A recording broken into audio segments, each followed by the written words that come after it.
எங்களுக்குள்ள நிறைய கருத்து வேறுபாடு. அப்ப ஒண்ணுமே இப்படி சொல்லிட்டே இருந்தார். ஏன்னா என்னால நாங்கள் சமாதானம் ஆக முடியல, ஒருமணம் ஆக முடியல. ஜெபிக்கும் பொழுது அவங்க மனைவிக்குள்ள ஒரு ஸ்பிரிட், அந்த ஆவி பிரச்சாரத்துல தொழில் மாதிரி ஆயிடுச்சு. நான் இதுல இருந்து நான் விடுதலை ஆகணும்னு நினைக்கிறேன், என்னால விடுதலை ஆக முடியல அப்படின்னு ஒரு சகோதரி அவங்க இந்த மாதிரி அவங்க மன வேதனையோடு அவங்க சொல்லும் பொழுது, அப்ப நாங்க கவுன்சிலிங் பண்ணி அப்புறம் ஜெபிக்க ஆரம்பிக்கும் போது ஒரு சர்பத்தின் ஆவி வெளியே வருது. அந்த ஆவி சொல்லுது, அவர் வரும்பொழுது பார்த்தீங்கன்னா அவர் ஊழியம் செஞ்சவர், நல்லா ஜெபம் பண்ணவர், இதெல்லாம் நல்லா பயங்கரமா இதாக இருந்தவர். அவர் நான் ஊழியம் செய்ய மாட்டேன், இனிமேல் நான் யாருக்கும் எந்த இது செய்ய மாட்டேன், எனக்கு ஆண்டவர் வேணாம், ஒன்று வேணாம், சபை வேணாம், ஒன்று வேணாம் அப்படின்ட்டு ரொம்ப பிடிவாதமா அப்படி இப்படி இருந்தார். Okay okay. அப்புறம் அவர்கிட்ட நான் பேசிட்டு இருக்கும் பொழுது ஆவியை எனக்கு உள்ள தலைவலிக்க ஆரம்பிச்சிருச்சு. திடீர்னு எனக்கு தலைவலி. அவர்கிட்ட பேசிட்டு இருக்கேன், ப்ரேயர், அவரும் நானும் இன்னும் ப்ரேயர் பண்ணிட்டு இருக்கிறேன்.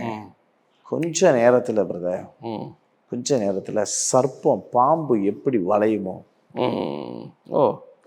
45 வயசுல இருக்கும், என்ன பிரச்சனை அப்படின்னு உள்ள வீட்டுக்குள்ள போறேன். அந்த வீட்டுக்குள்ள ஒரு பெரிய ஒரு நாற்றம் எடுக்குது, ஒரு அழுகின நாற்றம்.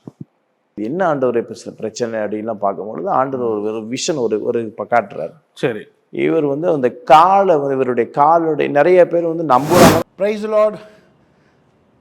ஈடன் டிவி இது எல்லாருக்குமான ஒரு சேனல். இந்த ஊழியத்தை குறித்து, தேவனை குறித்து இன்னும் நல்லா வளரணும், இன்னும் அநேக காரியங்களை கற்றுக்கொள்ளணும்னு இந்த சேனலை பாருங்கள், லைக் பண்ணுங்கள், சப்ஸ்கிரைப் பண்ணுங்கள், இந்த சேனலுக்கு சப்போர்ட் பண்ணுங்கள். கர்த்தர் உங்களை ஆசீர்வதிப்பார். God plus.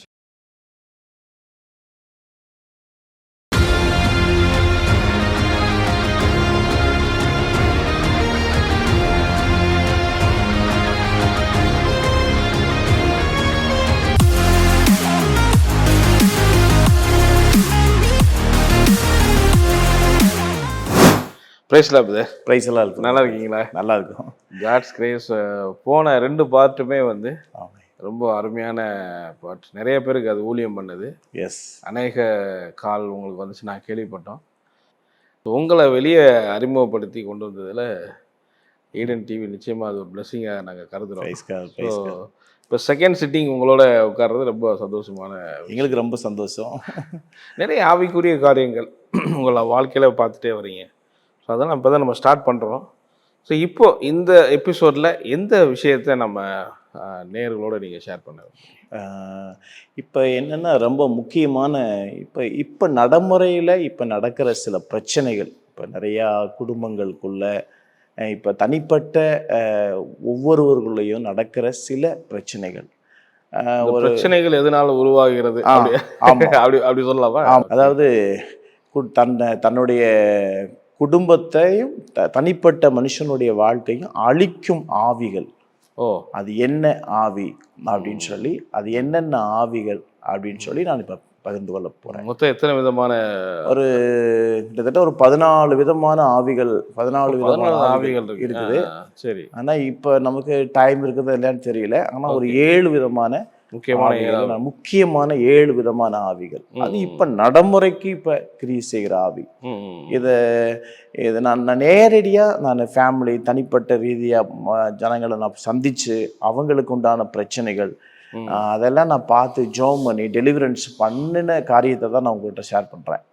இது ஏதோ ஒன்று சொல்றேன் அப்படின்லாம் கிடையாது. இது அவங்களால பாதிக்கப்பட்டதை நான் பார்த்துருக்கிறேன். அந்த ஆவிகள்னால. இன்னொரு பக்கம் நிறைய டீச்சிங்ஸ் பார்த்தீங்கன்னா, பிசாசெல்லாம் ஒரு காரியமே இல்லை, அதெல்லாம் நம்மளை அஃபெக்ட் பண்ணாது அப்படிங்கிற காரியங்கள் டாக்டரின் வைஸ் பேசவும் செய்கிறாங்க. இன்னைக்கு தன்னுடைய ஒவ்வொரு மனுஷனும் எல்லாருக்குள்ளேயும் ஒரு நல்ல குணம் இருக்குது, நல்ல கேரக்டர்ஸ் இருக்குது, அவங்களுக்குள்ள நல்லா வாழணும், நல்லா இருக்கணும் அப்படின்ற எண்ணம் இருக்குது. ஆனால் அதையும் தாண்டி ஒரு மனுஷன் பாவத்தை செய்கிறான், தன் குடும்பத்தை விட்டு பிரிந்து போகிறான், சில குடிக்கு அடிமையாகிறான், பல விதமான காரியங்களாக இருக்குது. இதெல்லாம் எப்படி நடக்குது அப்படின்னு நம்ம நிறையா விஷயங்கள்ல அதை நம்ம ஆராய்ந்து பார்த்து நிறைய டைமிங்கில் பார்த்தீங்கன்னா நிறைய விஷயங்கள்ல இதுக்கு பின்னாடி அந்த ஆவி ஸ்பிரிட் பேசின ரெக்கார்டரா இருக்குது என்கிட்ட. Okay okay okay. பேசியிருக்கு, நான் தான் இதெல்லாம் பண்ணியிருக்கிறேன், நான் தான் பண்ணேன் அப்படின்னு சொல்லி அந்த மனிதருக்குள்ள பாதிக்கப்பட்ட அந்த அந்த நபர்கள் மனிதர் பேசுற இது ஆமா, அந்த பிசாசு. ஆமா. அது பேசியிருக்குது, நான் அதனால அப்படி பண்ண வச்சேன் அப்படின்லாம் நிறைய விஷயங்கள் இருக்குது. ஓகே. இப்ப நிறைய பேர் பாதிக்கப்பட்டிருக்கிறாங்க. சரி சரி சரி. பாதிக்கப்பட்டவங்க வந்து கர்த்தருக்குள்ள இல்லாதவங்கன்னு சொல்லலாமா? அப்படி சொல்லலாமா? கர்த்தருக்குள்ள இருந்தவங்களே பாதிக்கப்படுறாங்க. ஆமா ஆமா ஆமா. ஏன்னா புறஜாதிகள் நிறைய பாதிக்கப்படுறாங்க. அதே இயேசு அறியாத ஜனங்கள். அதான். பட் இயேசு அறிந்த ஜனங்களே இதுக்குள்ள பாதிக்கப்படுறாங்க. இப்ப ரட்சிக்கப்படாதவங்களும் பாதிக்கப்படுறாங்க. நான் வாரம் சர்ச்சுக்கு போறேன், ஜெபம் பண்றேன், ப்ரேயர் பண்றேன், இப்படிப்பட்டவங்களும் இதுல பாதிக்கப்பட்டிருக்கிறாங்க. Okay okay okay okay. எனக்கு அதுதான் நினைச்சாதான் அப்படிப்பட்டவங்களும் சர்ச்சுக்கு போறவங்களும் பாதிக்கப்பட்டு இருக்கிறவங்களும் நிறைய பேர் நான் பார்த்துருக்குறோம். அவங்களுக்காகவும் நிறைய டெலிவரன்ஸ் பண்ணியிருக்கிறோம் நாங்க. Okay okay okay. ஆமா பிரதர். சூப்பர். ஸோ ஒவ்வொரு ஆவிகளா நம்ம பார்க்கலாம். சரி. ஃபர்ஸ்ட் இது அப்படியே அதில் ஆரம்பிங்க. முதல் வந்து நான் அதிகமாக நான் பார்க்குற சில விஷயங்கள் குடும்பங்களுக்குள்ள பார்த்தீங்கன்னா அந்த பிரிவினை ஆவி. இந்த பிரிவினை ஆவி அது நிறைய குடும்பங்களுக்குள்ள பார்த்தீங்கன்னா பிரச்சனைகள் திடீர்னு உருவாகும். மனைவியை விட்டு கணவன் வந்து பிரிந்து போவாங்க. சின்ன சின்ன பிரச்சனை தான் இருக்கும், ஒன்றுமே இருக்காது. ஆனால் அந்த பிரிந்து போயிடுவாங்க, திடீர்னு பிரிஞ்சிருவாங்க. ஒரு உதாரணத்துக்கு நான் ஒன்று சொல்கிறேன். நான் ஒரு வீட்டுக்கு ப்ரேயர் பண்ண போயிருந்தேன். சரி. அப்போ அந்த வீட்டில் வந்து ரட்சிக்கப்பட்டவங்க தான் அவங்க. அப்போ அந்த வீட்டுக்குள்ளே போன உடனே கணவர் வந்து என்ன பண்ணுறாருன்னா, வாங்க அப்படின்னாரு, வாங்க பாஸ்டர் அப்படின்னாரு. அப்போ நான் நல்லா பேசிட்டு இருந்தேன். அவங்க மனைவி வந்து உள்ளே இருந்தாங்க. சரி சரி. அப்போ அவங்க சிஸ்டர் எங்கன்னு கேட்கும் பொழுது அவங்க உள்ளே இருக்கிறாங்க. எனக்கு ஒன்றும் புரியல. அப்புறம் அவங்க வந்து எந்த ப்ரைஸ்லாம் சொல்லலை. அப்போ என்னடா அப்படின்னு சொல்லி எனக்குள்ள ஒரு சின்ன டவுட்டே இருந்துச்சு. அப்போ கொஞ்ச நேரம் பேசும்போது அவர் சொன்னார், நாங்கள் 2 பேரும் பேசி 2-3 மாதம் அப்படி ஆயிடுச்சு. சரி. எங்களுக்குள்ள எந்த பேச்சுவார்த்தையுமே இல்லை. எனக்கு ரொம்ப ஒரு ஷாக் ஆயிடுச்சு. என்ன பிரதர், சர்ச்சுக்கு போகிறீங்க, நீங்கள் கிறிஸ்தவ குடும்பம், நீங்கள் ஏன் இப்படி பேசுறது இல்லைன்னு சொல்கிறீங்க? இல்லை, எங்களுக்குள்ள நிறைய கருத்து வேறுபாடு. அப்போ ஒன்றுமே இப்படி சொல்லிகிட்டே இருந்தார். ஏன்னா என்னால் நாங்கள் சமாதானம் ஆக முடியல, ஒருமணம் ஆக முடியல. அந்த இடத்துல அந்த டைமிங்கில் நான் ப்ரேயர் பண்ணுறேன். நான் ஜெபிக்கும் பொழுது அவங்க மனைவிக்குள்ள ஒரு ஸ்பிரிட்டு, அந்த ஆவி வந்து பாத்தீங்கன்னா எழும்பி ஜெபிக்காத அப்படிங்குது. நான் தான் அந்த குடும்பத்தை பிரிச்சு வச்சிருக்கிறேன். இந்த பிரிவினையை உண்டு பண்ணுகிற ஆவி. அப்பதான் நான் கண்டுபிடிச்சேன், அந்த ஆவி சொல்லுது, நான் தான் பிரிச்சு வச்சேன், நான் தான் இவங்க 2 பேத்துக்குள்ள மனைவி பேசுது. அப்ப நான் ப்ரேயர் பண்ணும் பொழுது எத்தனை வருஷமா எவ்வளவு நாளா நீ இப்படி வச்சிருக்கணும் போது அந்த பிரதர் எப்ப சொன்னாரோ, எந்த மந்த் சொன்னாரோ, எத்தனை நாள்னு சொன்னாரோ கரெக்டா அந்த ஆவி சொல்லுது. இந்த நாள்ல இருந்தா நாங்க பிரிஞ்சிருக்கிறோம், எங்களுக்குள்ள பெரிய பிரச்சனை விரிசல் பட்டிருக்குது அப்படின்லாம் சொல்லும் போது அந்த ஆவி தான் இதுக்கு காரணம் அப்படின்னு சொல்லி ஜெபம் பண்ணி உடனே கர்த்தர் அந்த சகோதரிக்குள்ள இருக்கிற அந்த ஆவியை அந்த வெளியே துரத்தினார். உடனே ரிலீஃப் ஆனாங்க. விடுதலை ஆனவன்னு அவங்களுக்குள்ள ஒரு பெரிய தெளிவு மாற்றம். ரொம்ப ஆச்சரியம் என்னன்னு கேட்டிங்கன்னா, உடனே அந்த நிமிஷமே கொஞ்ச நேரத்திலேயே அவங்க ஒன்று சேர்ந்து கை கோர்த்து உடனே ஜெபம் பண்ணி அவங்கள கை கோர்த்து ஆசீர்வதிச்சு ஜெபம் பண்ணி இன்னைக்கு வரைக்கும் சாட்சியா இருக்கிறாங்க. ஆண்டவரை உண்மையிலே ரொம்ப விசுவாசிச்சு இருக்கிற ஜனங்கள் மத்தியிலையும் இது இருக்குன்றீங்களா? ஆமா ஆமா, இது ட்ரை அப்படியா? Okay okay okay. ஆனா கர்த்தர் வேலி அடிச்சு வச்சிருக்காரா, நெருங்க முடியாது அப்படிலாம் நம்ம எடுத்துக்க முடியாதா? இப்ப வேற ஒன்றும் இல்லை. இப்ப பைபிள் என்ன சொல்லப்பட்டிருக்குதுன்னா, பிசாசுக்கு நீங்கள் இடம் கூடாது. ஆமா, ஏதோ ஒரு விதத்துல இவங்க இடம் கொடுத்துருப்பாங்க. இவங்க ஏதோ ஒரு விதத்துல இடம் கொடுத்துருப்பாங்க. இப்போ ஒரு சின்ன பிரச்சனை, சின்ன ஒண்ணுமே இருக்காது, அதை வந்து பெருசாக்குறது. நம்ம பெருசாக்கும் போது உள்ள வந்துருவான். உள்ள வந்து அப்பதான் ஸ்டார்டிங் சில சந்தேகத்தை தூண்டி விடுவான். இந்த மெயின் வந்து ஃபேமிலிக்குள்ள சந்தேகம். Okay okay. சந்தேகம், இந்த சந்தேகத்தை தான் ஃபர்ஸ்ட் பிசாசு கொண்டு வருவான். ஏன்னா வேதத்தினுடைய ஆதாரத்தின்படி ஆதாம் ஏவாளுக்குள்ள, அதாவது ஆண்டவர் புசிக்க கூடாதுன்னு சொன்னாரு அப்படின்னு யார் சொன்னது அப்படின்னு சொல்லி ஒரு சந்தேகத்தை தூண்டி விடுறான். சந்தேகம் வந்தாலே இது ஒரு பிசாசின் காரியமா நம்ம கண்டிப்பா குடும்பத்தை உடைக்கணும். அவனுடைய நோக்கமே தான். Okay okay. இந்த பிளவுபடுத்தணும், உடைக்கணும். எல்லாருமே அவன் வந்து ஒன்றும் பண்ண முடியாது. அவனுக்கு தெரியும் எங்கெங்க யாரார் அட்டாக் பண்ணணும். நிறைய குடும்பங்கள் பாதிக்கப்பட்டிருக்கிறாங்க. இவங்களும் போராடி போராடி போராடி பார்த்துட்டே இருக்காங்க. ஆனா நிறைய பேர் விடுதலை ஆகலை. நான் ஒன்னே ஒன்று சொல்லிக்க விரும்புகிறேன். ஒன்னே ஒன்று, மறைந்திருக்கிற ஆவி நம்ம வந்து சரி பண்ணணும் அப்படின்னு சொல்றத விட்டுட்டு மறைந்திருக்கிற அந்த ஆவியை நம்ம கடிந்து கொண்டு ஜெபிச்சோம் அப்படின்னா அந்த ஃபேமிலியை விட்டு போகும்.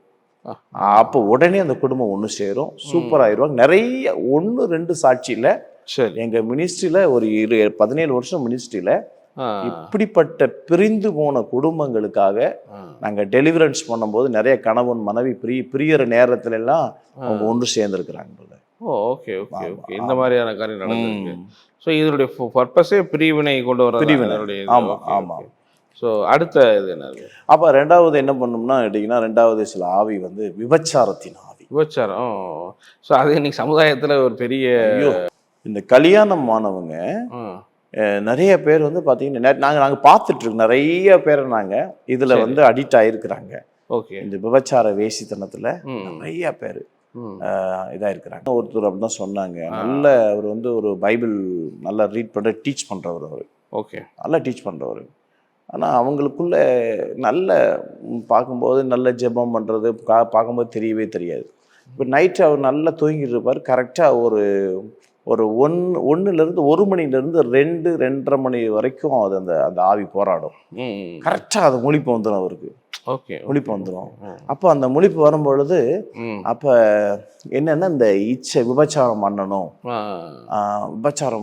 மனைவி பிள்ளைங்க எல்லாமே இருக்கிறாங்க. ஆனால் தன்னுடைய மனைவியை விட்டுட்டு வேற எங்கேயோ ஏதோ ஒன்று இதில் தொடர்பு இருக்கணும். இப்படி ஒரு பயங்கர ஒரு போராட்டத்தில் சில நாட்களா சில வருஷங்களா அவர் வந்து வேற தேவையில்லாத தொடர்புகள்லாம் விபச்சாரத்துக்குள்ள எல்லாம் போயிருந்துருக்கிறார். அப்புறம் ஒரு நாள் வந்து திடீர்னு இந்த மாதிரி இப்படிலாம் பண்ணுறாங்கன்னு சொல்லி கொஞ்சம் லீக் ஆனோடனே அப்போ நாங்கள் ஜெபம் பண்ண போகும்போது அந்த ஸ்பிரிட் அவருக்குள்ளே இருந்து அது வெளிப்படுது. அந்த ஸ்பிரிட் வந்து வெளிப்பட்ட உடனே இந்த மாதிரி நான் தான் செய்ய வைக்கிறேன், இப்படிலாம் பண்ண வைக்கிறேன் அப்படின்னு சொல்லி அதை சொல்லிட்டு நான் அப்படியே அதுக்குள்ள சரீரத்தில் வந்து டெலிவரன்ஸ் ஆகுது. இது எதனால அந்த மாதிரி வந்த காரணம் வந்து பிரதர், ரொம்ப முக்கியமான காரணம் வந்து கண்களின் இச்சை ஃபஸ்ட்டு. அதாவது நமக்கு ஒரு சில கண்ட்ரோல் இருக்குது. சில பார்க்குற சில காரியங்கள்ல வந்து நம்ம இச்சையோட பார்க்கக்கூடாது. ஏன்னா பைபிளை போட்டு சிலர் ஆபாச படங்கள் பார்க்குறாங்க. இப்போ நீங்கள் வீட்டுக்குள்ள எல்லாமே நம்ம ஒருவேளை மறைந்திருந்தும் தெரியாம ஆபாச படம் பார்த்தாங்கன்னா அந்த ஆவி கண்டிப்பாக அந்த வீட்டுக்குள்ள கிரியை செய்யும். அந்த வேசித்தனத்தின் ஆவி கண்டிப்பா வேலை செய்யும்.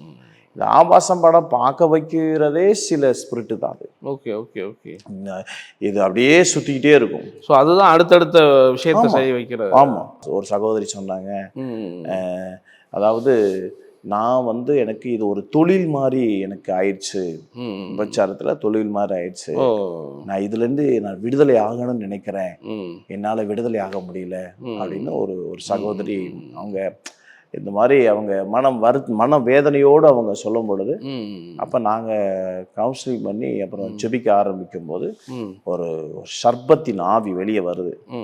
அந்த ஆவி சொல்லுது, இது என்னுடைய கண்ட்ரோல்ல இவ இருக்கிறா, அதனால இவருடைய சரீரத்தை விபச்சாரத்துக்கு நான் பயன்படுத்துறேன். அப்ப விபச்சாரத்தை தூண்டி விடுகிறது ஒரு ஆவி. 9th படிக்கிற பண்ண சொல்றேன். அதனால ஆபாச படம் பார்க்காம என்னால இருக்க முடியும். 9th படிக்கிறேன். என்னால ஆபாச படம் அவங்க பெற்றோர்கள் சொல்லி அழுகுறாங்க.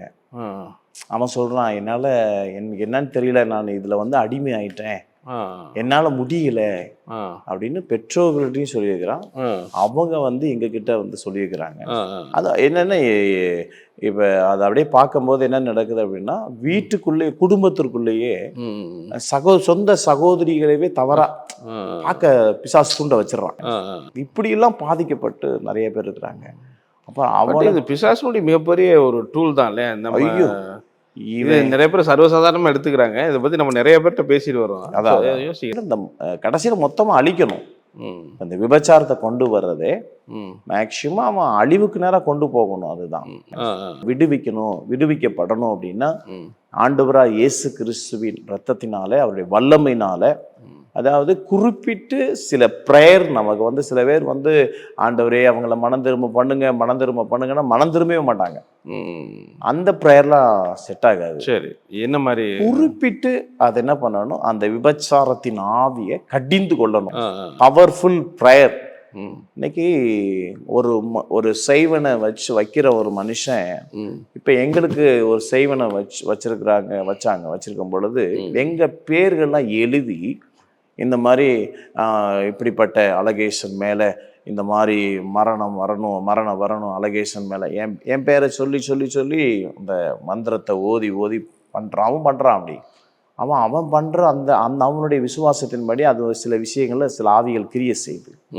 அப்ப நம்ம தேவ பிள்ளைகளா இருக்கிற நம்ம என்ன பண்ணணும், இந்த மனிதனுக்குள்ள விரோதமா கிரிய செய்கிற விபச்சாரத்தின் ஆவி, நிறைய குடும்பங்கள் நீ கண்ணீர் விட்டு அழுகிறாங்க. எங்க வீட்டுக்காரர் இது மாதிரி வேற ஒருடைய தொடர்பு இருக்கிறாரு, என் மனைவி வேற ஒரு தொடர்பு இருக்கிறாங்க, என்ன பண்றதுனே தெரியல.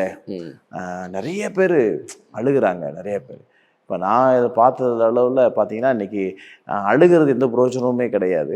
குறிப்பிட்டு அவங்க பேரை வச்சு அதுக்கு விரோதமாக அந்த விபச்சாரத்தின் ஆவியை கடிந்து கொண்டு அதற்கு உபவாசம் இருக்கணும். நல்ல அபிஷேகம் பண்ணப்பட்ட சில ஊழியக்காரங்க எல்லாருக்கிட்டையும் நீங்கள் சொன்னீங்க அப்படின்னு சொன்னால் கண்டிப்பாக அது சில பேர் அப்படி சரியாயிருவாங்க. எங்களுடைய மினிஸ்ட்ரியை பொறுத்த வரைக்கும் நாங்கள் நிறைய பேரை பார்த்ததுனால சொல்கிறாங்க. இதற்காக நாங்கள் தனிப்பட்ட இதில் உபவாசம் பண்ணி ஜெபிச்சிருக்கிறோம்.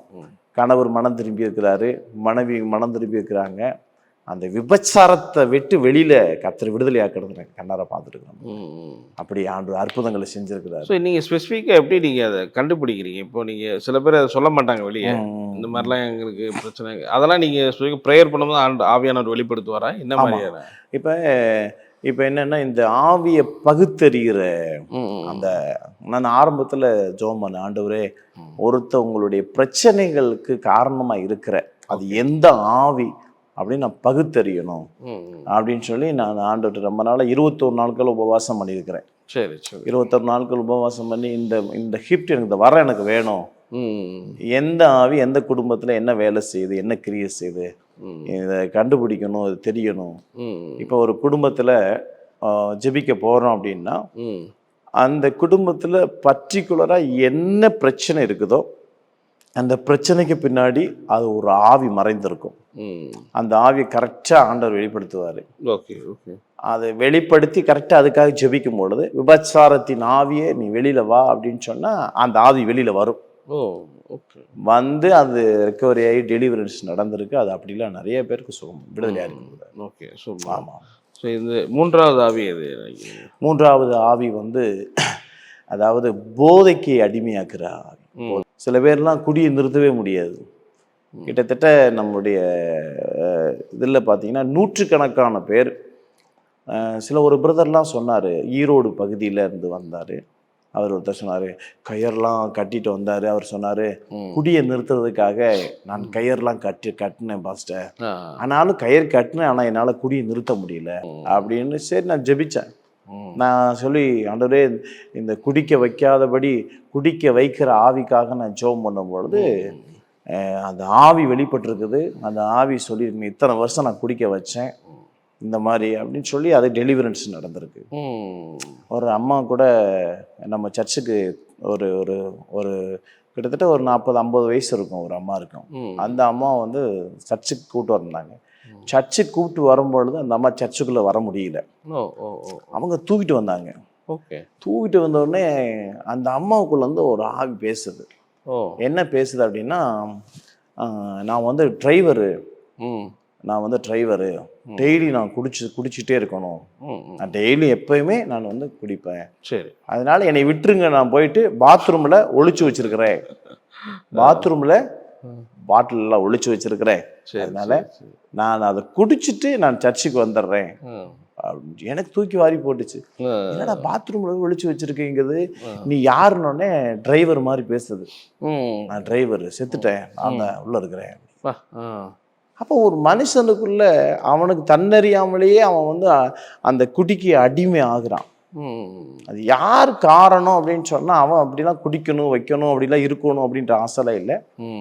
அதுல மறைந்து கிரியை செய்கிற ஒரு ஸ்பிரிட். நாங்கள் சொல்ல போனா நம்ம சர்ச்சில் கிட்டத்தட்ட இருக்கிற பிரதர்ஸ், நிறைய பிரதர்ஸுங்கெல்லாம் நிறைய பேர் குடிக்கு அடிமையானவங்க தான் ரட்சிக்கப்பட்டு நம்ம சர்ச்சுக்கு வந்துருக்காங்க.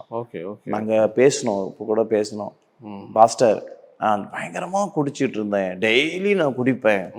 ஆனால் இப்போ அந்த எண்ணமே எனக்கு வர்றதில்லை. நான் எப்படி என்னை கர்த்தர் விடுதலை ஆக்கியிருக்கிறாரு. அப்போ நான் சொன்னேன், குடிக்க வச்ச ஆவியை கூட்டத்திலிருந்து துரத்திட்டாரு ஆண்டவர். இனி ஆவியானவர் உங்களுக்குள்ள வாசம் பண்றாரு. இப்போ நம்ம அதை ஃபோக்கஸ் பண்ணி குடிக்க வைக்கிறது அது ஒரு ஸ்பிரிட்டு. Okay okay okay.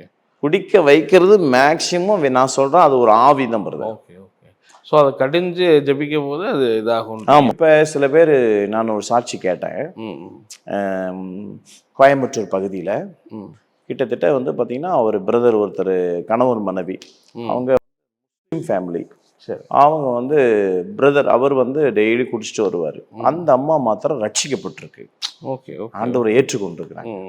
இவர் அந்த குடிச்சு போதையில் இருக்கும்போது தலைமாட்டில் உட்காந்து அவங்க ப்ரேயர் பண்ணுவாங்க. ஆண்டவரே இந்த குடிக்க வைக்கிற ஆவிகளை ஆண்டவரே நீங்கள் துரத்துங்க, இந்த மனுஷனுக்குள்ளேருந்து துரத்துங்கன்னு சொல்லி சில நாட்களாக சில வருஷங்களாக போராடி இவர் அப்படியே அந்த போதையில் இருக்கும்போது தலைமாட்டில் உட்காந்து ஜெபம் பண்ணிட்டே இருந்துக்கிறாங்க.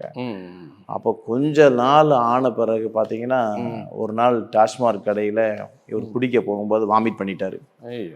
வாமிட் பண்ணும்போது இவருக்கே ஒரு மாதிரி ஆயிடுச்சு, என்னடா ஒரு மாதிரியா இருக்குது அப்படின்னு சொல்லி அன்னைக்கோட வீட்டுக்கு வந்தார். இது என்னன்னு தெரியல, எனக்கு ஒரு மாதிரி அலர்ஜியாக இருக்குது அப்படின்னு. அப்போ ஆண்டவர் பாருங்க அந்த இடத்துல ஜெபத்தை ஆண்டவர் கேட்டுக்கிறாரு. ஜெபத்தை கேட்டு அந்த குடியை வந்து குடிக்க வைக்கிற அந்த ஆவியை துரத்தி அந்த மனுஷன் இன்னைக்கு அவர் ஊழியம் பண்றாரு. அவரு. Okay, super. ஆனா இந்த 3 பாயிண்ட் இப்போ பேசின 3 பாயிண்டும் எல்லாமே ஒரு முக்கியமான பாயிண்ட். இப்போ பிரிவினை ஆவி, வச்சர் ஆவி, போதையை கொண்டு ஆவி, இதெல்லாம் சொன்னீங்க இல்லையா? இது நீங்கள் ப்ரேயர் பண்ண உடனே இன்ஸ்டண்ட்டாக வந்து அது இதாகிடுமா, இல்லை வந்து ஒரு சிலருக்கு தான் அப்படி நடக்குமா, இல்லை அவங்க அது எப்படி தயாராக இருக்கணும்? ஏன்னா அதில் பாதிக்கப்பட்டவங்க மனசில் அது நிறைய பேர் இருப்பாங்க. இது எப்படி இது சொல்யூஷன் நடக்குதுன்னு நினைக்கிறேன். ப்ரேயர் பண்ணிட்டு நாங்கள் ப்ரேயர் பண்ணுவோம். சில பேருக்கு வந்து மறுநாள் ரெடி ஆயிடுவாங்க, சில பேருக்கு வந்து ஒரு வாரத்தில் ரெடி ஆகுவாங்க. ஆனால் சில பேருக்கு வந்து அந்த நிமிஷமே வாமிட் பண்ணுவாங்க. அந்த டைமிங்கே சில வாமிட் டெலிவரன்ஸ் நடக்கும். Okay okay okay. நான் ஒரு ஒரு ஒரு பிரதரை போய் நாங்கள் சந்தித்தோம்.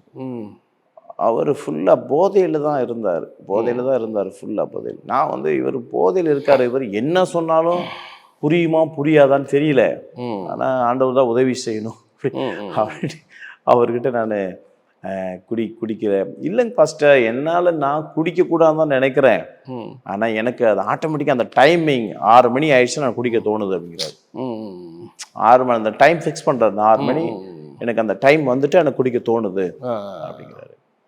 அப்போ அவருக்கு தன்னறியாமலேயே அப்படி இருக்கிறதுனால அப்போ நான் சொன்னேன், ஒன்று பண்ணுங்க, அந்த டைமிங்கில் தண்ணி எடுத்து இயேசுவின் ரத்தன்னு சொல்லி இந்த தண்ணியை குடிங்க. நீங்கள் வெறும் பச்சை தண்ணியை இயேசுவின் ரத்தம் குடிங்க, அந்த டைமிங்கில் நீங்கள் குடிங்க அப்படின்னு. Okay okay okay. ஆனால் அப்படி குடிச்சு பிரதர், அப்படி குடிச்சு அந்த டைமிங்கில் குடிக்கிற எண்ணம் போயிருக்குது நிறைய பேர். அப்படியா? ஆண்டவர் அப்படி விடுதலை ஆயிருக்காரு. அதை நாங்கள் எங்களுக்கு ஆரம்பத்தில் ஊழியத்தில் இப்படி இந்த மாதிரிலாம் சொல்லுவாங்க, இந்த மாதிரி பிரதர் வேறவருடைய பொண்ணுடைய தொடர்பு இருக்கிறாங்க அப்படிங்கும்போது நான் இப்படி ஜெபம் பண்ணியிருக்கிறேன், ஆண்டவரே அது எப்படியாவது மாற்றுங்க, ஆண்டவரே மாற்றுங்கன்னு மாறவே இல்லை. Okay okay. அப்போதான் நான் கேட்டேன், ஏன் ஆண்டவரே மாற்றம் வர மாட்டேங்குது, இது எதனால? நாங்கள் ஜெபம் பண்ணி தான் பார்க்குறோம், அவர் மறுபடியும் அந்த தவறு தான் பண்ணுறாரு, மறுபடியும் அந்த தப்பு தான் பண்ணுறாரு. அப்போ ஜெபம் பண்ணாலும் அவர் மாற்ற மாதிரி என்ன தப்பு என்ன ஜெபம் பண்ணாலும் ஜெபம் அந்த ஜெபத்தெல்லாம் தாண்டி அவர் அந்த தவறு தான் பண்ணுறாரு. அப்போதான் ஆண்டவருடைய சத்தம் கேட்டுச்சு ஒரு நாள், குறிப்பிட்டு அந்த ஆவியை நம்ம என்ன செய்யணும், டார்கெட் பண்ணணும். அந்த ஆவியை, அந்த அந்த விபச்சாரத்தை தூண்டி விடுகிற ஆவி நீ டார்கெட் பண்ணி ஜெபம் பண்ணு அப்படிங்கும்போது அந்த பேரை வச்சு, ஆண்டவரே இப்ப ரவி பிரதருக்கு விரோதமாய் அந்த விபச்சாரத்தின் ஆவி வெளியேறணும், இதை சொல்லி சொல்லி அடிச்சு ஜெபிக்கும் பொழுது நான் நைட்டில் சில நேரங்களில் அந்த பேர்கள்லாம் வச்சு ஜெபம் பண்ணுவேன். இந்த குடும்பத்தை பிரிக்கிற ஆவி, இந்த மாதிரி மதுபானத்தில் இருக்கிறாங்க, இந்த மாதிரி போதையில் அடிமையாக இருக்கிறாங்க, விபச்சாரத்தில் இருக்காங்க, இதெல்லாம் சொல்லி சொல்லி பர்டிகுலராக ஜெபிக்கணும். அவங்க ஃபேமிலியில் விபச்சாரத்தில் ஏதோ ஒரு வேறு தொடர்புகள் இருந்தால் பாஸ்டிங் இருந்து ஜெபிச்சு ஆகணும். கண்டிப்பாக சொல்கிறேன் பிறகு நான் சவால் வரேன், நீங்கள் அப்படி ஜெபிக்கும் பொழுது பர்டிகுலராக இப்படி ஜெபிக்கணும், கரெக்டாக ஃபோக்கஸ் பண்ணி ஜெபிக்கணும். அப்படி ஜெபிச்சா நிச்சயமா அதுல இருந்து விடுவிக்கப்படுவாங்க. ஸோ இதே மாதிரி தான் வந்து பிரிவினை ஃபாஸ்டிங் மூலமாக தான் ஃபாஸ்டிங் போடணும். ஓகே ஓகே, ஃபாஸ்டிங் பண்ண முடிஞ்ச அளவுக்கு. இல்லைன்னா இப்போ அவர் வந்து ஒத்து வரல, இப்போ பிரதர் ஒத்து வரல, மனைவி ஒத்து வரல, அப்படின்னா கூட தனிப்பட்ட ரீதியில் ஃபாஸ்டிங் இருக்கணும் ஒரு அளவு.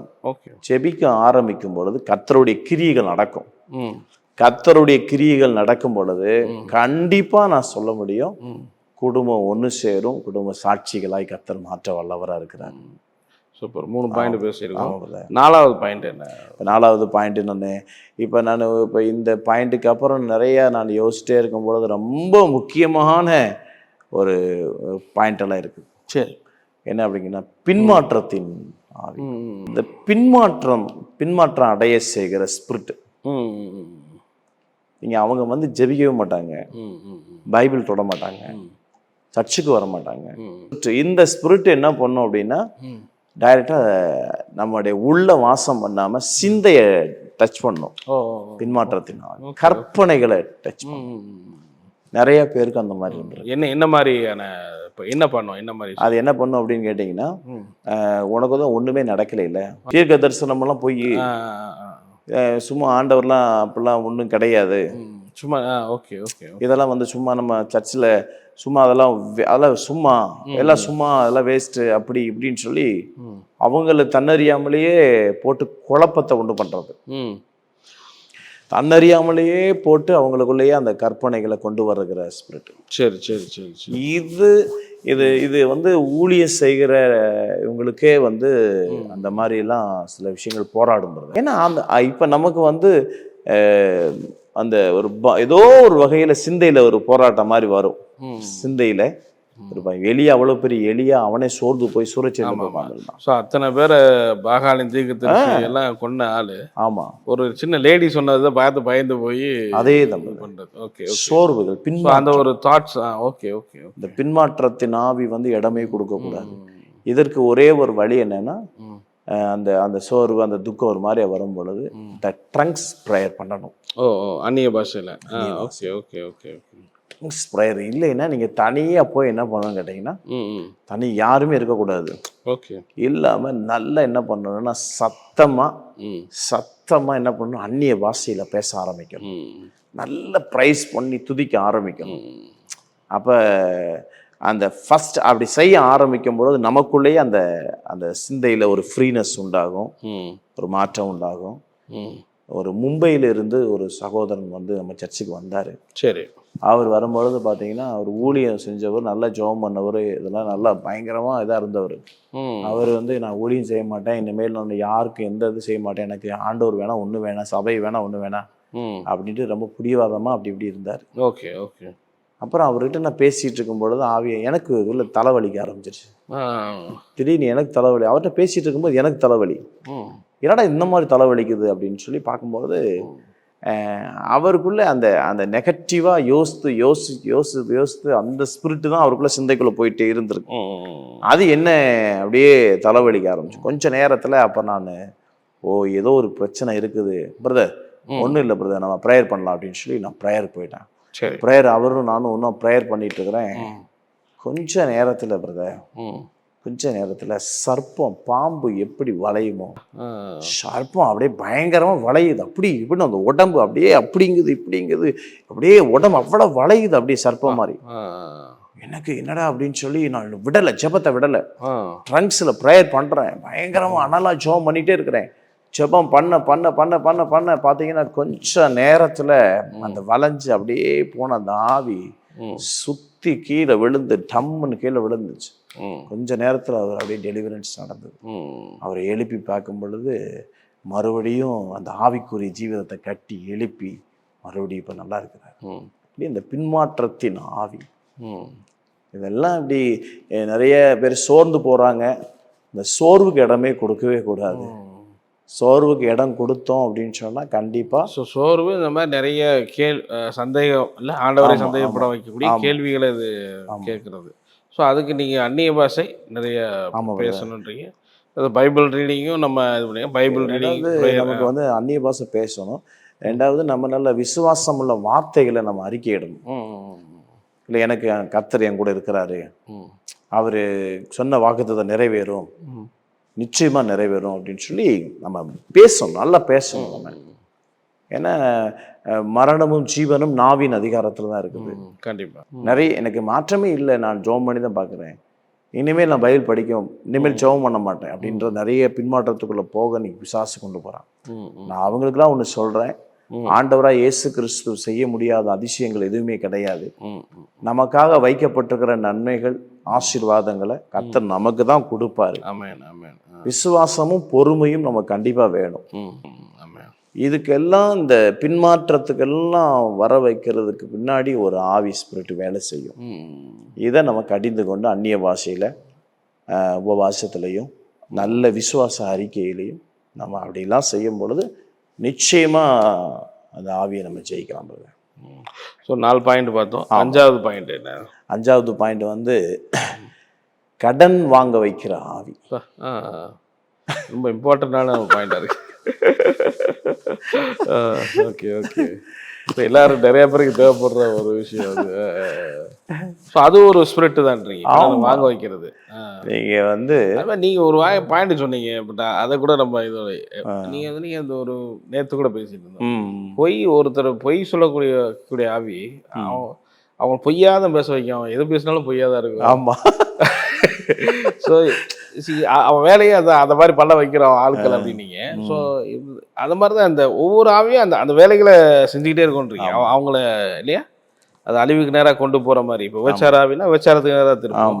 ஆமாம். ஸோ அந்த வேலையை கரெக்டாக செஞ்சு அதுக்கு பண்ணிக்கிட்டே இருக்கும்ன்றீங்க. அவனுக்கு என்ன வேலையோ அதை கரெக்டாக அவன் செஞ்சுட்டே இருப்பான். அந்த ஆத்மாவை அழிவுக்குள்ளே கொண்டு போகிறது தான் அவங்களுடைய பாயிண்ட். இப்போ கடன் அதெல்லாம் ஒரு ஸ்பிரிட் இல்லை அப்படியே.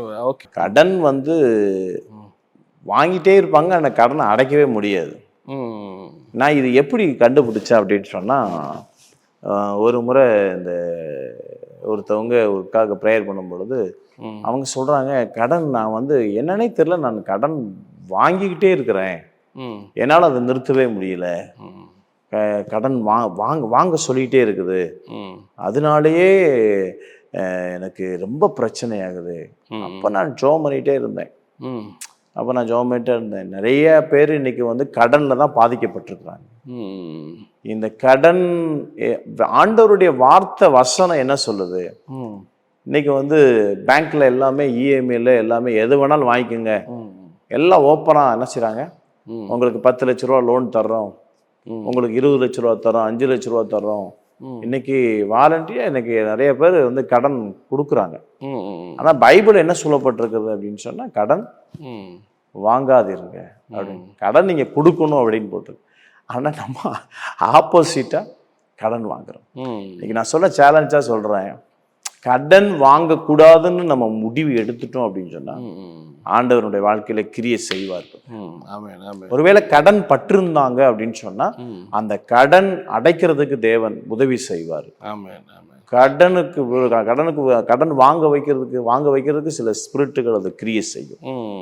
ஸோ இதுல இருந்து கடன் அந்த திங்கிங் இல்லாம இருக்கிறவங்க தான் அது தொடர்ந்து அப்படி சொல்லலாமா? இப்போ மன திரும்புதல் இல்லாம அப்படி சொல்லலாமா? கரெக்ட். ரிப்பண்டன்ட் ஆகாம இருக்கிறவங்க தான் தொடர்ந்து இதுக்குள்ள கொண்டு போகுது. ஓகே. அது விடாம என்ன பண்ணுவாங்க அப்படின்னா, அந்த கடன் வந்து வாங்கக்கூடாது அப்படின்னு தெரியும், இருந்தாலும் அந்த கடன் வாங்குவாங்க. Okay okay okay okay. நாங்கள் பார்த்ததுல நிறைய பேர் இந்த நம்ம சர்ச்சுக்கு வர்றவங்களே வந்து பார்த்தீங்கன்னா அந்த கடன் பிரச்சனையில இருந்து நிறைய விடுதலையானவங்க நிறைய பேர் இருக்கிறாங்க. Okay okay okay. எனக்கு இத்தனை லட்சம் கடன் இருந்தது, அவ்வளோ கடன் இருந்தது. இந்த கடன் எப்படி பிசாசு கொண்டு வருவான்னா, ஏமாற்றம் அடைய வைப்பான். யார்ட்டையாவது நம்ம கொடுத்து ஏமாந்துருவோம், யாரோ நம்மளை வஞ்சிச்சிருவாங்க. ஸோ யார்கிட்ட ஏமாறுறதுக்கான ஐடியாக்களை பிசாசு யாரோ மூலியமா வந்து இப்போ நாங்கள் எங்களுக்கு ஊழியத்தில் நாங்கள் ஊழியம் செஞ்சுட்டு இருக்கும்போது சம்பந்தமே இல்லாத ஒரு ஆள் நான் அதை பண்ணித்தரேன் இதை பண்ணித்தரேன் அப்படின்னு சொல்லும் போது நம்ம ஏமாந்துருவோம். ஏமாந்து அப்படி அதில் ஏதோ ஒரு நஷ்டம் அடைய வைக்கிறது. இப்படி இப்போ ஆசை காட்டுறது. சில நீங்கள் வந்து 5 லட்ச ரூபா கொடுத்தீங்கன்னா உங்களுக்கு 10 லட்ச ரூபா உங்களுக்கு வந்து ஒரு வருஷத்தில் உங்களுக்கு இதாகும் அப்படின்னு சொல்லி ஒரு ஆசையை பிசாசு தூண்டி விடுவான். நிறைய இன்னைக்கு அதெல்லாம் நடக்குது. நிறைய பேர் அதில் பாதிக்கப்பட்டு ஏமாந்துருக்குறாங்க. ஆமாம், அது மாதிரி நிறைய பார்க்குறோம். ஸோ அது மாதிரி சில பேர் இது சிலதை நியாயப்படுத்துகிறாங்க. அதை நீங்கள் எப்படி பார்க்குறீங்க? இப்போ இஎம்ஐ வாங்கிக்கலாம், வீட்டு இஎம்ஐ, காரு இஎம்ஐ, சில பேர் அதை சொல்கிறாங்க. சில காரியங்கள் ஒரு லாஜிக்காகவும் பேசுகிறாங்க. நீங்கள் நான் ஒரு வீடு வாங்கினா இந்த வேல்யூ வந்து ஏறும் அப்படிங்கிறதும் நம்ம பேசுகிறாங்க. நீங்களாம் இதை எப்படி பார்க்குறீங்க? இந்த கான்செப்ட்லாம் வந்து இதெல்லாம் வாங்கலான்றீங்க? அதாவது இப்போ என்னை பொறுத்த வரைக்கும் நான் வந்து ஆரம்ப நாட்களில் சும்மா அப்படின்னா எனக்கு சரி வாங்கலாம் வைக்கலாம் அப்படி இப்படிலாம் இருந்தது. ஆனால் அதுக்கப்புறம் ஆண்டவர் தெளிவுபடுத்தினார். எப்படின்னா மேக்சிமம் நம்ம வந்து இஎம்ஐலாம் வாங்கக்கூடாது. Okay okay okay. வாங்கணும் அப்படின்னா அதில் சிக்கிடுவோம், இதெல்லாம் நம்ம மாட்டிக்கிடுவோம். தேவனுடைய பிள்ளைகளுக்கு ஆண்டவர் இஎம்ஐ இல்லாமலேயே நம்மளை கர்த்தர் ஆசீர்வதிக்க அவரால் முடியும். ஸோ அந்த ஒரு விசுவாசத்தோட அது ட்ராவல் பண்ணணும். கடனே இல்லாமல் நம்மளை வாழ வைக்க அவரால் முடியும். கடனே இல்லாமல் இருக்கிறதுக்கு இப்போ கடன் பாதிக்கப்பட்டிருக்காங்க, அவங்க எப்படி விடுதலை ஆக முடியும் நினைக்கிறீங்க? முதலாவது என்னன்னா அவங்க இருக்கிற கடனை எல்லாம் எழுதி வைக்கணும். ஓகே. எவ்வளோ இருக்குது கடன் அதெல்லாம் எழுதி வைக்கணும். இவ்வளோ கடன் இருக்குது அதெல்லாம் எழுதி வச்சு நீங்கள் தேவ சமூகத்தில் ஒரு ஆண்டவரே இந்த கடன் எல்லாம் அடைக்க உதவி செய்யுங்க, இவங்க கொடுக்குற நபர் உள்ளத்தில் பேசுங்க. இப்போ என்ன பிரச்சனைனா இதை வாங்கி வச்சுட்டு இந்த கடன் அடைக்கிறதுக்கு இன்னொரு கடனை வாங்க தூண்டுவான். இன்னொரு கடனை வாங்கி அந்த கடனை அடைப்பாங்க. அது இல்லாமல் இந்த கடனை நான் அடைக்கணும் அப்படின்னு சொல்லி நம்ம ஜெபிக்கணும். அப்படி நம்ம ஜெபிக்கும் பொழுது, குறிப்பிட்டு ஜெபிக்கும் பொழுது அது கண்டிப்பாக ஆண்டவர் கடனெல்லாம் அடைக்க உதவி செய்வார். இன்னைக்கு ரட்சிக்கப்பட்டிருக்கிறவங்க, நல்ல சபைக்கு போகிறவங்க தயவு செய்து ஒரு விஷயத்தில் அவங்க வந்து அதில் விட்டுட்டாங்க அப்படின்னு சொன்னால் கண்டிப்பாக அந்த பொருளாதாரத்தில் ஒரு பெரிய மாற்றம் வராது. என்னன்னா தசம பாகம் கர்த்தருக்காக கொடுக்கணும். தசம பாகத்தை நான் நிறைய டைமில் அதை நான் சில விஷயங்கள் டெஸ்ட் பண்ணியிருக்கிறேன். நிறைய பேர் தான் சொல்லியிருக்கிறேன் இதெல்லாம் செஞ்சு பாருங்க அப்படின்னு நான் சொல்லியிருக்கிறேன். அதை செஞ்சு பார்த்தவங்களுடைய லைஃப்பில் பெரிய மாற்றம் உருவாயிருக்கு. தசம பாகத்தில் கடனெல்லாம் அடைக்கப்படணும், நல்ல ஆசீர்வாதமாக இருக்கணும் அப்படின்னா நம்ம வந்து ஆண்டவருடைய கர்த்தருக்குரியதான தசம பாகங்களை 10ல் 1 பங்கு நம்ம என்ன செய்யணும், கொடுக்கணும். அதை செலுத்தும் பொழுது நிச்சயம் அது நிறைய பேர் வந்து அது பெருசாக எடுக்க மாட்டாங்க, கொடுத்துக்கலாம் அப்படிம்பாங்க. ஆனால் அது இப்படி செய்யும் பொழுது என்ன நடக்கும் அப்படின்னா ஹாஸ்பிட்டலுக்கு நிறைய செலவாகும், தேவையில்லாத செலவு. ஜெபிக்கணும். அதே போல் தசம பாகத்தினுடைய அந்த பாகத்தை 10ல் 1 பங்கு விதைக்கணும். அப்படி விதைக்கும் பொழுது நிச்சயமா அவங்களுக்கு பெரிய ஒரு பொருளாதாரத்தில் மாற்றம் உள்ள ஒரு அறுவடையை பார்க்கலாம். நீங்கள் நிறைய ஊழியங்களே வந்து பெரிய பில்டிங் கட்டி லோன் தான் நீங்கள் நிறைய லோன் அது இதுன்னு கட்டி அதுவே ஒரு பெரிய பிரசங்கமாக போயிட்டு இருக்கு. அதெல்லாம் நம்மளாம் இருக்கக்கூடாது அப்படின்றது என்னுடைய கருத்து. நானும் அதுலேருந்து பாதிக்கப்பட்டிருக்கிறேன். Okay okay. ஆனால் அதுலேருந்து நம்ம வெளியில் வரணும், இதெல்லாம் இருக்கக்கூடாது. பெருசாக வசதி பெருசாக இல்லாமல் இருந்தாலும் பரவாயில்ல, நம்ம கடன் இல்லாமல் இருக்கணும், அதுதான் பெரிய விஷயம். இப்போ கடனை வாங்க சொல்றது தூண்டி வர்றது ஒரு ஸ்பிரிட் தான். ஓகே, ஆமாம், சூப்பர். இது 5. இப்போ 6வது பாயிண்ட் என்ன? 6வது பாயிண்ட் வந்து மரணத்துக்கு ஏதுவான வியாதியை கொண்டு வரும். Okay okay. இதுவும் நிறைய பார்க்க முடியும். ஆமாம் ஆமாம். மரணத்துக்கு ஏதுவான வியாதியா? ஓகே. இன்னைக்கு நிறைய பேர் திடீர்னு வியாதியில் மறிக்கிறாங்க. நீங்கள் சொல்லலாம் வியாதி எப்படி வருது அப்படின்னு பார்த்தா அவங்க அப்பாவுக்கு இருந்தது அதே வியாதி எனக்கு வந்திருக்கு அப்படிம்பாங்க. அப்பாவுக்கு இருந்தது அதே வியாதி. இப்போ ஒருத்தருக்கு வந்து நாங்கள் சொன்னால் கேன்சர் வியாதி அவங்க அப்பாவுக்கு இருந்தது, அவங்க சொல்கிறாங்க அதுதான் பையனுக்கு வந்துருச்சு அப்படின்னா. அப்போ ஏன் இதெல்லாம் இப்படி வருது அப்படின்னு, அது எப்படி அப்பாவுக்கு வந்தது எப்படி வரும் அப்படின்னு பார்க்கும்போது மரணத்துக்கு ஏதுவான வியாதிகள், சில வியாதிகளை வந்து கொண்டு வருகிறான் பிசாசு. அப்போ நம்ம அந்த மரணத்தை ஜெயிக்கணும். மரணத்துக்கு ஏதுவான அந்த வியாதிகளை நம்ம என்ன செய்யணும், மேற்கொள்ளணும். நீங்கள் இந்த மரணத்துக்கு ஏதுவான வியாதியோடு இருக்கிறவங்க பயப்படவே கூடாது. ஆண்டவர் மீட்க வல்லவராக இருக்கிறார். Okay okay okay. அது எப்பேற்பட்ட பயம் தான் இன்னும் அதிகமான இதை கொண்டு வரும். ஆமாம். ஓகே. இன்னைக்கு நேற்று போன வாரத்தில் நான் கொஞ்சம் சில நாட்களுக்கு முன்னாடி ஒரு ஒரு நபருக்கு ஜெபிக்க போயிருந்தேன். ஒரு 45 வயசு தான் இருக்கும். 45 வயசு தான் இருக்கும். என்ன பிரச்சனை அப்படின்னு உள்ள வீட்டுக்குள்ளே போகிறேன். அந்த வீட்டுக்குள்ளே ஒரு பெரிய ஒரு நாற்றம் எடுக்குது, ஒரு அழுகின நாற்றம். என்ன இப்படி எடுக்குது அப்படின்னு சொல்லி என்ன பிரச்சனை பிரதர் என்னன்னு கேட்குறேன். பார்த்தீங்கன்னா அந்த பாதத்தவே அரிச்சிருச்சு, கால் அப்படியே அழுகிருச்சு. பாதம் காட்டுறாரு, என்கிட்ட காட்டுறாரு. விரல்கள் இல்லை, பெரு விரல் இல்லை, ஒரு 4 விரலுமே இல்லை, பாதி அரிச்சு அப்படியே அழுகி போய் ஒரு மாதிரியா துர்நாட்டம் எடுக்க ஆரம்பிக்குது. ஆஸ்பத்திரி போனீங்களான்னு கேட்டேன். ஆஸ்பத்திரியில் என்ன சொல்கிறாங்கன்னா, ஒரு பிரச்சனையுமே இல்லை, உனக்கு வேற கோளாறு அப்படின்னு அனுப்பிச்சி விட்டாங்க. நிறைய ட்ரீட்மெண்ட் பார்த்தோம், சரியாகவே இல்லை. அப்போ பாருங்க, ஒரு வருஷமா தூங்கலை பிரதர். அவங்க தூங்காதவங்க அன்னைக்கு நைட் நான் ஜெபம் பண்ணேன், ஆண்டவரே எதனால அது வருது அப்படின்னு சொல்லும்போது, அப்போ வந்து ஒரு செய்வனை வந்து அவர் காலை வந்து முடக்கணும்னு செய்வனை பண்ணிக்கிறாங்க. Okay okay okay. அந்த செய்வனை நிமித்தம் அந்த கால் வந்து அவர் கொஞ்சம் கொஞ்சமாக சின்னதாக புண்ணு வந்திருக்குது. அந்த புண்ணு வந்து வர ஆரம்பிச்சோன்னா அந்த கால் எல்லாம் அரிச்சு அரிச்சு அரிச்சு அப்படியே இந்த கால் அழுகி போன நிலைமையில. அப்போ ஆண்டவரே எப்படியா இது என்ன ஆண்டவரே பிரச்சனை அப்படின்லாம் பார்க்கும்பொழுது ஆண்டவர் ஒரு விஷன் ஒரு காட்டுறாரு. சரி. இவர் வந்து அந்த காலை, இவருடைய காலுடைய நிறைய பேர் வந்து நம்புறாங்கன்னு நம்பலையான்னு தெரியல, காலில் மண்ணெல்லாம் எடுத்து செய்வாங்க. மண்ணெல்லாம் அவங்க செய்வனை பண்றாங்க. ஆமா, செய்வனை பண்றது. அப்போ சில விஷயங்கள்லாம் அவங்க பேரை சொல்லி இந்த கால் இதாயிரும் அதாயிரும் சொல்லி இதெல்லாம் பண்ணுவாங்க. இப்போ இவருடைய கால் வரைபடத்தை வச்சு செஞ்சிருக்கிறாங்க. அப்போ இது ஒரு ஆவி அப்படின்னு சொல்லி ஜெபிச்சுக்கிட்டே இருந்தேன். ஜெபிச்சு நான் தலைமலை கை வச்சு ஜெபிக்கிறேன். அந்த அழுகின நாற்றம் நின்றுச்சு. அன்னைக்கு இரவு நல்லா தூங்குனாரு. பெரிய மிராக்கல் நடந்துச்சு. அப்படி நிறைய விஷயங்கள் இன்னைக்கு வந்து மரணத்துக்கு ஏதுவான வியாதிகளை கொண்டு வருகிற ஆவி. இது ஒரு ஸ்பிரிட். ஸோ நிறைய நோய்கள் இப்போ இருக்கு. இப்போ கேன்சர் வியாதி, இந்த ஆஸ்மா வருது பார்த்தீங்களா? இந்த ஆஸ்மாலாம் நம்ம சர்ச்சில் நிறைய பேருக்கு சுகமாக இருக்கிறாங்க. அப்படியா? நம்ம கேன்சர் கிட்டத்தட்ட ஒரு 6-7 பேர் சுகமாக இருக்கிறாங்க. அப்புறம் நிறைய அந்த இருதயத்தில் ஓட்டை இருக்குது அப்படின்னு சொல்லி அந்த மாதிரி ஆண்டவரால முடியாத ஒன்றுமே கிடையாது. ஒரு ஸ்கேன் ரிப்போர்ட்டை எடுத்துகிட்டு வந்து என் பொண்ணுக்கு வந்து அவங்களுடைய இருதயத்தில் ஓட்டை இருக்குன்னு சொல்லி ஆஸ்பத்திரியாக போனாங்க. அப்போ நான் சொன்னேன், ஆண்டவர் விசுவாசிங்க, ஜெபம் பண்ணுவோம். அப்படி ஜெபம் பண்ணி அப்போ ரிப்போர்ட் மறுபடியும் எடுக்கும்போது இருதயம் அந்த ஓட்டையில இல்லை. ஒரு சின்னதாக ஏதோ ஒரு கால் வலியாக இருந்தாலும் எரிச்சல் இருந்தாலும் நீங்கள் அந்த இடத்துல லூஸாக விட்டுறவே கூடாது. உடனே என்ன பண்ணணும், நீங்கள் சர்ச்சுக்கு போகிறவங்களா இருந்தாங்கன்னா உடனே என்ன பண்ணால் அந்த நாளில் உபவாசம் இருந்து ஜெபம் பண்ணி பாஸ்டர் எல்லாம் குடும்பத்தோட எப்படியோ அந்த இடத்துல ஒரு வீட்டில் ப்ரேயர் வச்சுட்டு அந்த இடத்துல நம்ம உடனே அதை மேற்கொள்ளணும். அதை ஒரு சாதாரணமாக விடவே கூடாதுன்னு நான் சொல்கிறேன். அடுத்து 7வது பாயிண்ட், சந்ததிகளை தடை பண்ற ஆவி, அதாவது கற்பத்தை அடைக்கிற ஆவி. இது ஒரு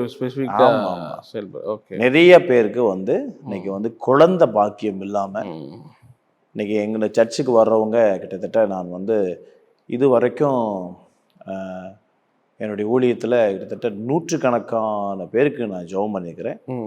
நிறைய பேருக்கு குழந்தை இல்லாமல் 6 வருஷம் 3 வருஷம் 17 வருஷம் 8 வருஷம் 9 வருஷம் இப்படி உள்ளவங்க, அவங்க வந்து என்ன சொல்கிறாங்க அப்படின்னு சொன்னால், கோயில்களுக்காக போனோம், நாங்கள் ஆஸ்பத்திரிக்கு போனோம், எங்களுக்கு வந்து குழந்தை பாக்கியமே இல்லை.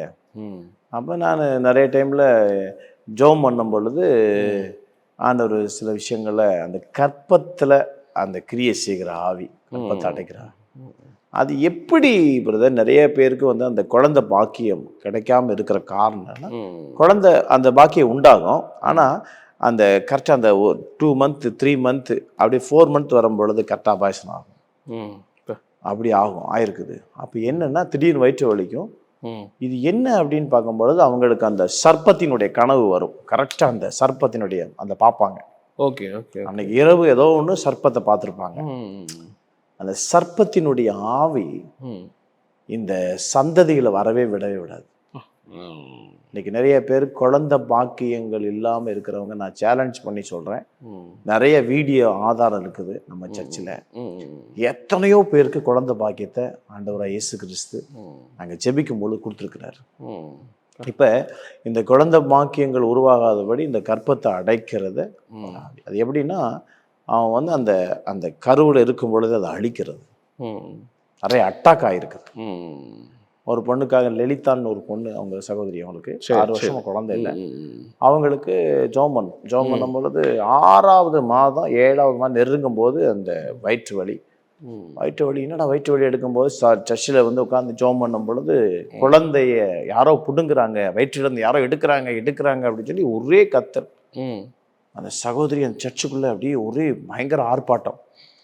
அப்போ ஆண்டவர் அங்கே ஜெபிக்கும் பொழுது அந்த ஆவி உள்ள இருக்கிற ஆவி, அந்த சகோதரிக்குள்ள இருக்கிற ஆவி, ஒரு ஆவி வெளிப்பட்டு சொல்லுது, நீங்க 3 மாசத்துல அழிக்கலான்னு பார்த்தேன், நீங்க ஜெபம் பண்ணி விடல, 4வது மாசம் 5வது மாசம் 6வது மாசத்துக்கு கொண்டு போயிட்டீங்க, இதுக்கு மேல என்னால அழிக்க முடியாது, இதான் எனக்கு லாஸ்ட் ஃபைனல் அப்படிங்கிறது அந்த ஆவி. அப்பதான் நான் ஆவியில எனக்கு கண்டுபிடிச்சேன், கர்ப்பத்தை அடைக்கிற சந்ததிகளை உருவாகாதபடி அடைக்கிற ஆவி. இப்படிப்பட்ட ஆவிகள் நிறைய பேருக்கு அந்த குழந்தை பாக்கியம் இல்லாம தலைவன். இன்னைக்கு நிறைய பேர் ஹாஸ்பிட்டலில் நிறைய அங்கேயும் இங்கேயும் போய் என்னென்னமோ ட்ரீட்மெண்ட் பண்ணி கூட எந்த ப்ராப்ளமே இல்லை அப்படின்னு சொல்லுவாங்க. ஆனால் பார்த்தீங்கன்னா குழந்தை இருக்காது. இதற்கெல்லாம் காரணம் ஒரு ஆவி, ஸ்பிரிட், ஒரு ஸ்பிரிட்டு. காங்கேன்னு சொல்ற ஒரு பகுதியில் நாங்கள் போய் ஜெபிக்க போயிருந்தோம். 7 வருஷம் குழந்தையில. சரி, ஆண்டவர் நாங்கள் ஜெபம் பண்ணிட்டு வந்துட்டோம். 7 வருஷம் அவங்க என்னென்னமோலாம் பண்ணி பார்த்தாங்க, குழந்தையே பிறக்கிறதுக்கு வாய்ப்பே இல்லை அப்படின்னு மெடிக்கல் ரிப்போர்ட்ல. ஆனால் ஆண்டவர் பாருங்க ஒரு பெரிய அற்புதம் செஞ்சாரு. அடுத்த வருஷத்திலே குழந்தை, அப்புறம் இன்னொரு குழந்தைய ஆண்டவர் கொடுத்தாரு. இப்படி நிறைய பேருக்கு ஆண்டவர் இப்படி அற்புதங்களை செஞ்சிருக்காரு. நான் சொல்றேன், இந்த கர்ப்பத்தை ஆசீர்வதிக்க கூடாதபடி பிசாசு அவனுடைய சர்ப்பத்தினுடைய கிரியை தான் அது கர்ப்பத்தை அடைக்கிறது. அவன் நிறைய ஃபேமிலி, நிறைய பேருக்கு இந்த பாதிப்பு இருக்குது, தடை பண்ற ஆவி. இது ஆண்டவர் விடுதலையாக்கி நிறைய பேருக்கு கர்ப்பத்தின் கனியை கொடுத்துருக்கிறாரு, நிறைய பேருக்கு குழந்தை பாக்கியத்தை ஆண்டவர் கொடுத்துருக்காரு. ஆமாம், சூப்பர். ஆக்சுவலாக மொத்தம் 14 பாயிண்ட் சொன்னீங்க, அதில் 7 பாயிண்ட் முக்கியமான பாயிண்ட்ஸ் நம்ம பேசியிருக்கிறீங்க. ஆமாம். ஸோ அந்த 7மே நேயர்களுக்கு ரொம்ப அது பிரயோஜனமாக இருக்குன்னு நம்புகிறேன். நிறைய பேருக்கு ஒரு மாற்றத்தை கொடுக்கும். எஸ், ஆண்டவருக்குள்ளே கொண்டு வரும் நாம் நம்புகிறோம். பார்க்கக்கூடிய நேயர்களுக்கு ஃபைனலாக நீங்கள் என்ன சொல்ல விரும்புறீங்க இந்த டாபிக்? அதாவது ஒன்னே இந்த உலகத்துல ஒரு பைபிள் அழகா ஒரு வசனம் போட்டிருக்குது, பிசாசு அழிக்கவும் திருடவும் தான் அவன் வர்றான், வேற ஒன்றுக்கு அவன் வரல. ஆனா ஆண்டவராய் இயேசு கிறிஸ்து தன் ஜீவனை கொடுக்க வந்தாரு. இன்னைக்கு இருக்கிற எல்லா பிரச்சனைகளுக்கும் காரணம் ஒரு வேளை நீங்க 1% இருந்தீங்கன்னா அவன் 99% பிசாசா தான் இருப்பான். அதனால தயவுசெய்து பிசாசுக்கு இடம் கொடுக்க கூடாது. தேவனுடைய வார்த்தை இருக்குது, நம்ம ஆண்டுடைய சமூகத்தில் ஜெபிக்கணும், நீங்க விசுவாச அறிக்கையிடணும், எதை குறிச்சும் பயந்துடக்கூடாது. நீங்க பயப்படாம, நேர்கள் எல்லாருமே பயப்படாம, நம்ம ஆண்டவர் இந்த உலகத்தை ஜெயிச்சிருக்கிறாரு, பாவத்தை ஜெயிச்சிருக்காரு, பாதாளத்தை ஜெயிச்சிருக்கிறாரு. நான் சொல்ல வரேன், உங்களையும் ஆண்டவர் நிச்சயமா, உங்க நேர்கள் பார்க்குற நேர்களுக்கு நிச்சயமா சொல்றேன், எல்லாரும் ஆண்டவர் இப்படிப்பட்ட பிரச்சனையில் ஒருவேளை இருந்தீங்கன்னா ஆண்டு நிச்சயமா விடுதலை தருவாரு, சந்தோஷமா நீங்கள் இருப்பீங்க.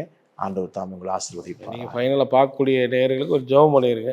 சரி, ப்ரேயர் பண்ணி நம்ம அதை முடிச்சு. சரி, ஆண்டவரே இந்த நேரத்தில் நல்ல தகப்பனே, அப்பா ஆண்டவரே, அருமையான இடன் சேனல் மூலமாக ஆண்டவரே இந்த 7 விதமான ஆவிகளை குறித்து கர்த்தாவே இதை நீர் வெளிப்படுத்தி இந்த காரியங்களை நான் இந்த நேரத்தில் இது தெளிவாக அநேக ஜனங்களுக்கு இதை புரிந்து கொள்ளத்தக்கதாக, இதை தெளிவடையத்தக்கதாக என் தேவன் கிருபை பாராட்டுங்க. ஆண்டவரே, வேதம் சொல்லுகிறது நீங்க விழித்திருங்கள் என்று சொல்லி, விழித்திருங்கள் ஆண்டவரே. கர்த்தாவே, நீர் எங்களுக்கு கொடுத்த இந்த வேத ஆண்டவரே ஆதாரத்தோட ஆலோசனையின்படி ஆண்டவரே அநேக ஜனங்களுக்கு இது புரோஜனம் உண்டாகத்தக்கதா இருக்கணும். ஆண்டவரே, விரோதமா எழும்புகிற ஆவிகளை இயேசு கிறிஸ்துவின் நாமத்தினால நான் கடிந்து கொள்ளுகிறேன். விடுவிக்கப்படட்டும், ஜனங்கள் ஆசீர்வதிக்கப்பட்டிருக்கட்டும், ஜனங்கள் சாட்சியோட வாழ்ந்திருக்கட்டும். அப்பா ஆண்டவரே, இந்த ஜெபத்தை கேட்கிற பிள்ளைகள் ஒவ்வொரு பிள்ளைகளும் மேல தெய்வீக மகிமை வெளிப்படட்டும். நான் பிளஸ் பண்ணி ஆசீர்வதிக்கிறேன். சாட்சியை நிறுத்துங்க, உங்களுடைய கரத்துல ஒப்புடுக்கிறோம். இந்த ஈடன் சேனல் நடத்துகிற பிரவீன் பிரதர் ஆசீர்வதிங்க, குடும்பத்தை ஆசீர்வதிங்க. இந்த சேனல் மூலியமாக அநேக உலக நல்ல நாடுகளுக்கு, அநேக ஜனங்களுக்கு இது நல்ல பயன்பாடா, அநேகர்களுக்கு புரோஜனமாக இருக்கிறதுக்காக நான் ஸ்தோத்தரிக்கிறேன். ஆண்டவரே தகப்பனே, நீர் எங்களை உண்டாக்கினது நன்மைகளை ஆண்டவரை காணும்படி, ஆண்டவரை தீமைகள் அல்ல நன்மைகளை பார்க்கும்படி, எங்களை ஆசீர்வாதமாய் எங்களை வைப்பதற்காக எங்களை நீ உண்டாக்கினீர். ஆண்டவரே, இதற்கு விரோதமாய் எல்லா கிரியைகள், எல்லா ஆவிகளும் இயேசுவின் நாமத்தை கடிந்து வருகிறோம். தொடர்ந்து சாட்சியாக இருக்க உதவி செய்யுங்க. நம்முடைய கரத்துல போடுகிறோம், பொறுப்படுத்திக் கொள்ளுங்க. வழிநடத்து இயேசு கிறிஸ்து மூலம் ஜெபிக்கிறோம் ஜீவனுள்ள நல்ல பிதாவே. ஆமென். ஆமென். ஆமென். Thank you so much. God bless you. Thank you.